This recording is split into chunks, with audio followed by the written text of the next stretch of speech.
My goal for all puppies is when they go to their very first home, that they're home for life, that they're going to live and grow and flourish and love and have abundance and the most amazing life ever. And eventually, when their life comes to an end, they will have spent it surrounded by the love of a family or a person, the same person that they started life with. But I get that sometimes that just doesn't work out. And so this podcast episode is aimed to make sure when a dog's going to their next home, they are going to their forever home.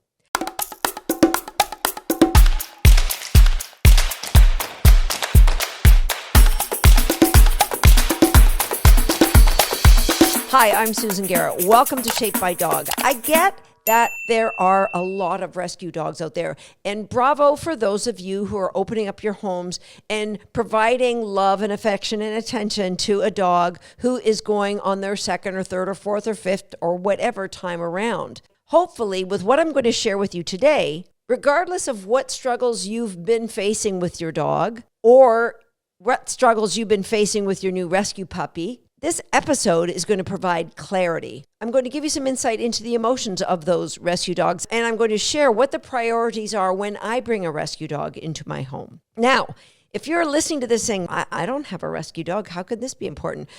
I think that this episode is for everybody because you can see the thought process I go through when evaluating all of my dogs, when evaluating my own training, when deciding what is the next step that I need to make with any dog. Now, this episode really was inspired by a comment that we got on YouTube. And first of all, I want to acknowledge and raise the roof, give some hearts. If you're watching this on YouTube, please like this episode because we're liking this comment. The username is just a bunch of numbers, so I honestly can't even say who this is. But the comment is, I just started watching episodes from your training style on YouTube and I really enjoyed it. Thank you. I would appreciate any advice from you. I foster dogs and every dog comes in with different challenges, as rescue dogs do. They all have different issues, but generally all of them are not potty trained, never lived inside, are afraid to enter a car, don't know how to play or what toys are, and some don't even know treats or how to take them. Most of the time, dogs are with me between 2 weeks and a month before they get adopted.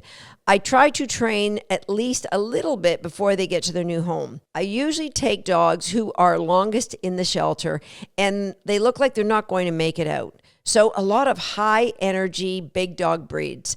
I'm strict, loving, rule-oriented, and confident trainer. All of the dogs go out of my house like completely different dogs, but I feel like I can do more with your training approach. I would appreciate any advice on what would be the most important things to teach dogs in such a short time. Thank you for your comment, and thank you for being such a great advocate for dogs. And yes, what I'm going to share with you today will give you some great insight into the approach that I take. Now, I'm going to cover 5 things for you today. The last 2 are forms of training and some specifics about what training I think needs to happen. But the first important thing is to take the mindset of training the dog in front of you. Now, this is a toughie for a lot of people when they have a rescue dog because they don't train the dog in front of them. They train the dog they imagine to be in front of them, meaning they know they have a rescue dog, and so they create this story in their head based on the dog's responses, what they see. Oh, he must have been beaten with a stick because as soon as I lifted up that stick, the dog flattened. And we don't know that history. And even if you think you know that history, that dog is in a completely different environment, and what you are seeing might not be related at all.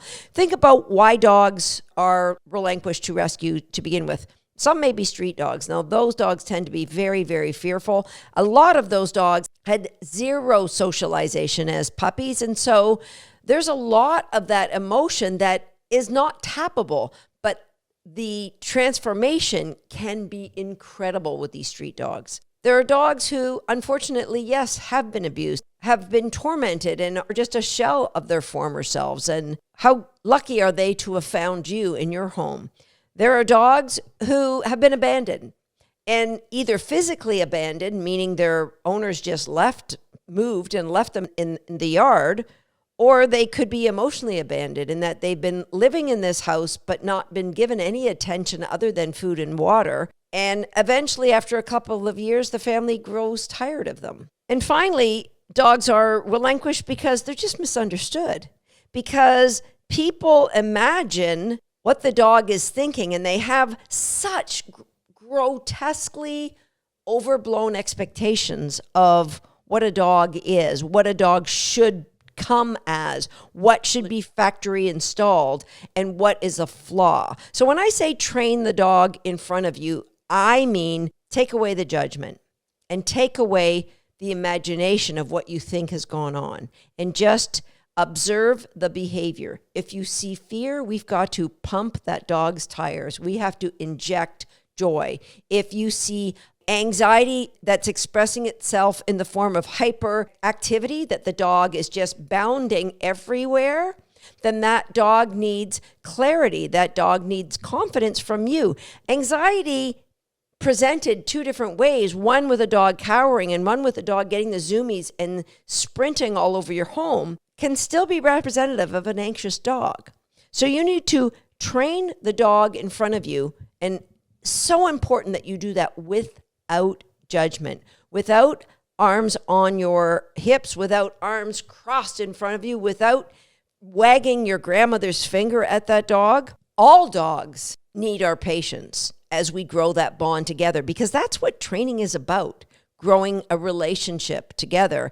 And I'll get into more details later in this episode what that looks like, but just know that you can't help anybody, especially a dog, when you're judging them. You've got to let go of the judgment, see what you've got, and create a priority list for you and that dog moving forward. Number 2, first priority on that list has got to be safety. You want to keep you, all of your family members, and the dog safe.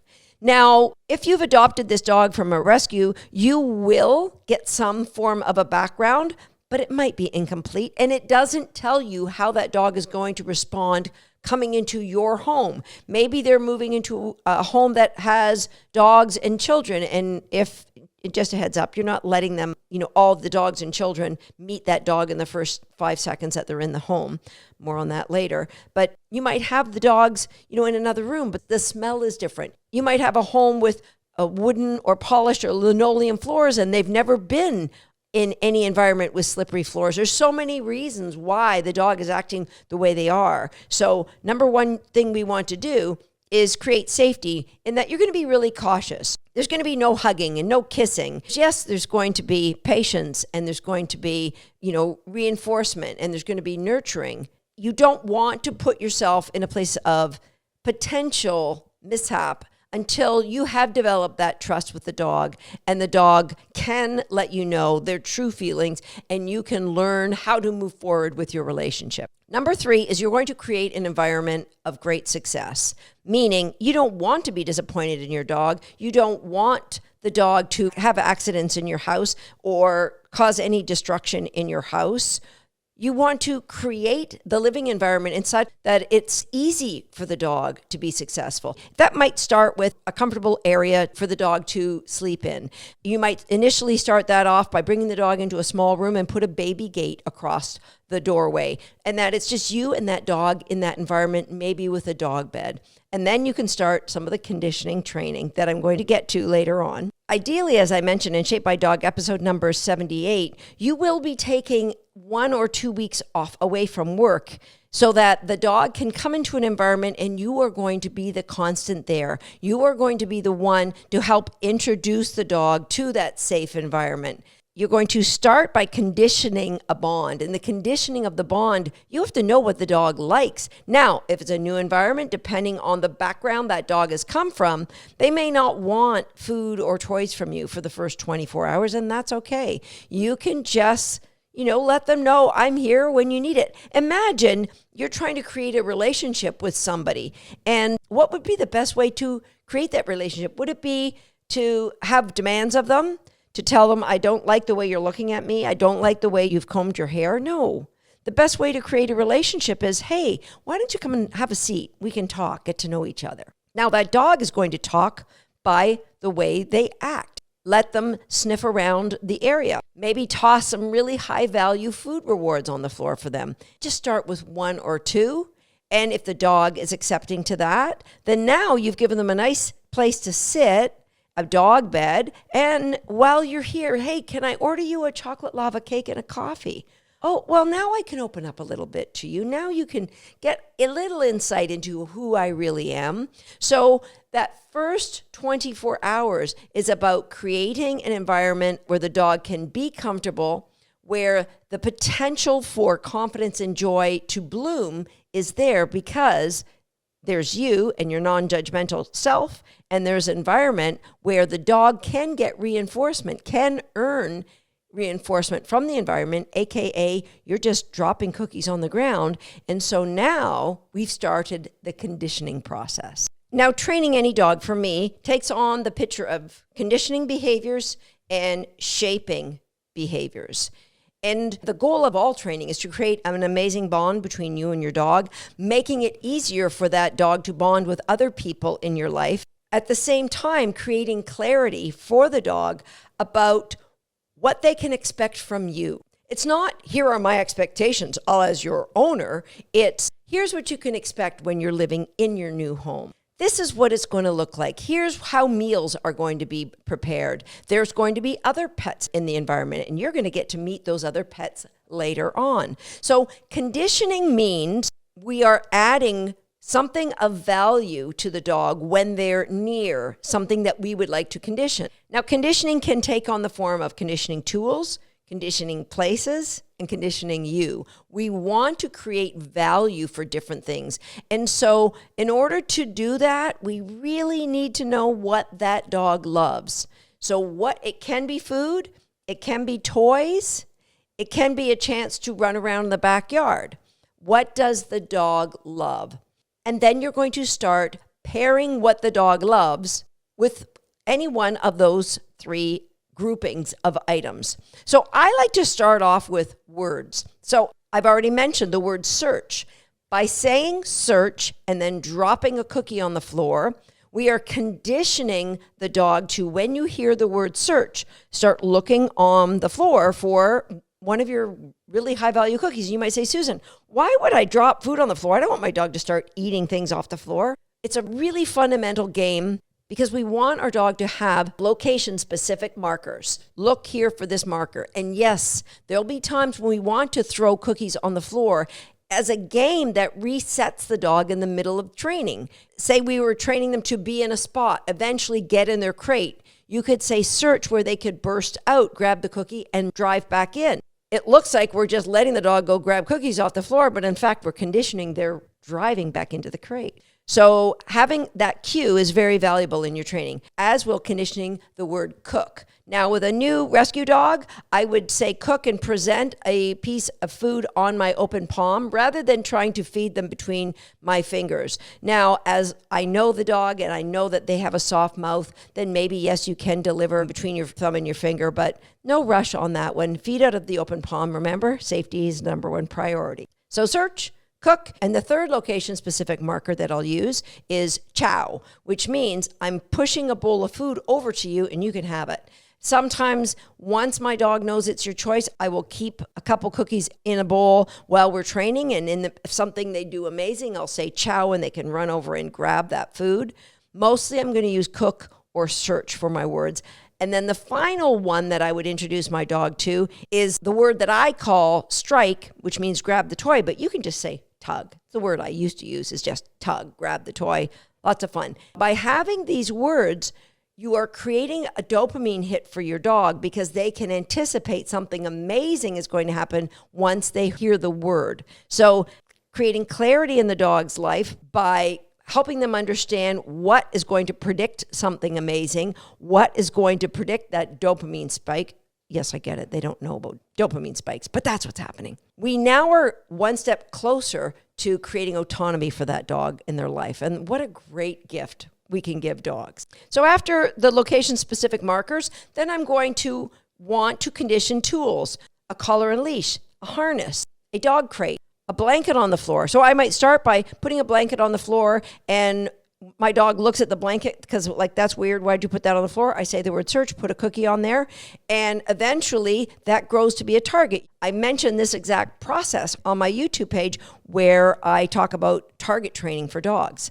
So I'm conditioning tools. I'll condition a harness the same way. I'll condition a head halter, a muzzle. These are things you might need for your rescue dog. I'll condition it exactly the same way. So conditioning tools, conditioning places like being in your crate, being on your bed, being in what I call reinforcement zone, the area beside my hip, in preparation for taking our rescue dog out for a walk, which I would encourage you, other than your backyard, if you have the opportunity to not have that dog go very far from home where they have to face all the stresses of traffic and other dogs, ideally, you're not going to do that until they're bonded a little bit more with you, at least a week or two. But if you live in a condo or a high-rise apartment and the only place that you can go potty is to go outside in the real world, you got to do what you've got to do. Just make sure that you're loaded up with high-value treats so you can make it the most positive experience that you can. So we've conditioned words, we've conditioned tools, we've conditioned places, and we need to condition you, which, by the way, you delivering all of these food after you give your marker word is actually conditioning you as well. Likewise, things like scratching your dog, talking to them, engaging with them.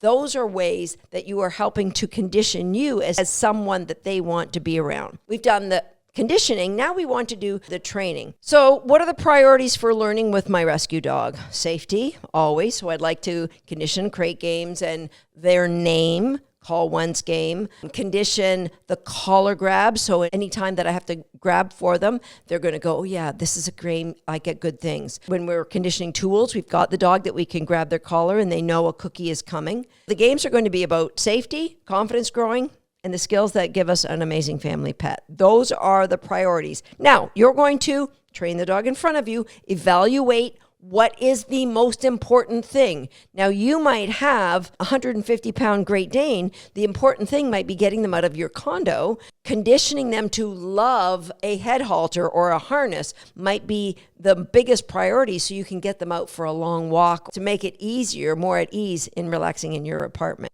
So after safety, the confidence growing games and the games that make a dog a great family pet, they kind of morph into the same thing. Number one for me is it's your choice. Now, if you go to the show notes of this podcast episode, I will give you access to the It's Your Choice Summit. And so you can learn from me the step-by-step process and how to play it. Number two is the reinforcement zone, conditioning the dog to want to be at your side, which leads to a dog that happily will walk on a loose leash when you're out in public. Number three, hot zone, which leads to crate games. And the fourth thing that I would encourage you to keep on that list for your rescue dog, you can find it in my YouTube video, Perch Work, Pivots, and Spins. I love for you to teach that rescue dog perch work. It's a brain game that they love. It gets them engaging their body, small increment of fitness. It's good for all dogs, but also it helps them to pivot when you're out for a walk, when you're turning into them and they can get their body around without being stepped on. So it's really a very, very functional game, super important part of walking on a leash, but it also is a shaping game that allows you to continue to build that amazing bond with your new dog. Okay, there you have it, the priority list and the exact games that I would love for you to train your rescue dog. Many of these you can find on my YouTube channel, but if you really want to make a commitment to develop that relationship with your dog, and you'd love to say to your dog, hey, you are home for life, I'm making that commitment. So you and we're joining Susan Garrett's Homeschool the Dog program.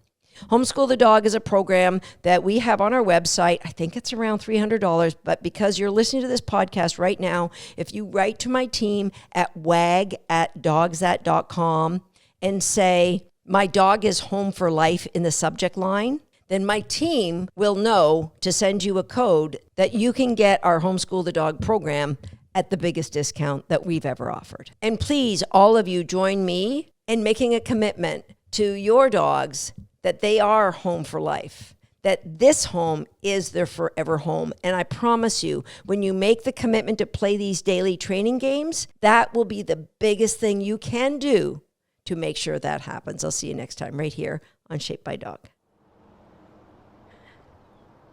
I get it.